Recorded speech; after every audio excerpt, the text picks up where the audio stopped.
This interview is going to make me green with envy. Let's go live to Gabe Saglier. He's going to have an authentic St. Patrick's Day experience in Dublin, Ireland. And of course, he is also there for the St. Paddy's Day parade. It's the biggest in the world. Gabe, it's so good to have you. Good morning. Top of the afternoon, actually, out here. We're in the middle of the day. But yeah, listen, pleasure to join you from beautiful Dublin. Literally moments ago, this year's St. Paddy's Day Parade came to an uproarious and a beautiful 2-hour extravaganza. We're going to show you and turn around almost in real time here some of the video that we saw this afternoon. I got to tell you, this is my 13th St. Paddy's Day here in Dublin. This is an event that never disappoints. Always a lot of energy, a lot of pomp and circumstance. The marching bands, very interesting because of the dozen marching bands that are part of Dublin's St. Patrick's Day Parade this year. 10 were from the U.S. I got to tell you, Denver very nicely represented. Horizon High School in Thornton and Legacy High School in Broomfield both had marching bands down this parade route today. That's a reminder of all this U.S. presence, of this, I guess, this emotional connection that we all know certainly exists between the U.S. and Ireland. And it was a beautiful display out here this afternoon. Oh my goodness, that's so good to know that we had some Denver schools out there. Well, you know, in Denver in itself also has a big parade. What's the energy like in Dublin today, Gabe?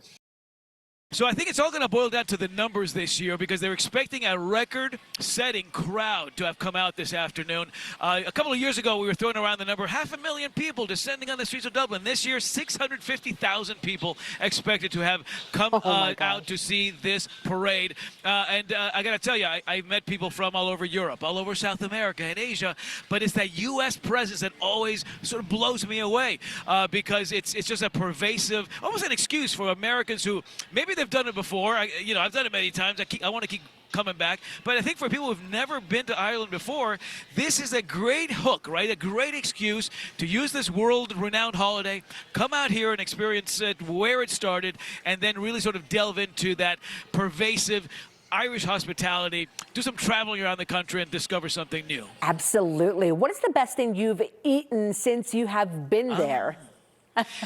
So, you know, it's funny. I've been covering the food, sort of what I call the food culinary renaissance here in Ireland for a couple of years because the traditional, the corned beef and cabbage, I mean, those dishes certainly exist.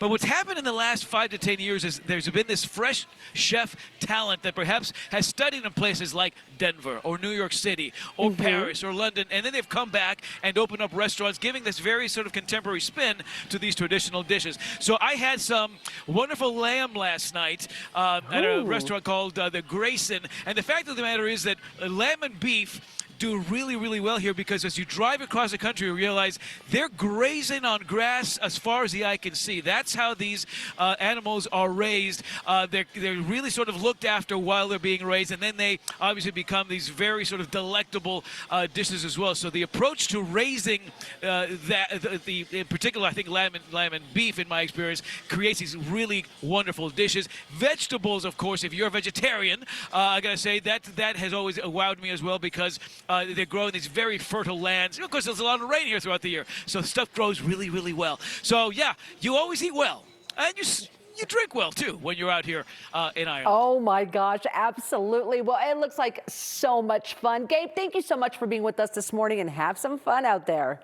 You got it. Happy St. Paddy's Day. Happy St. Paddy's Day. All right, everybody. Tourism Ireland.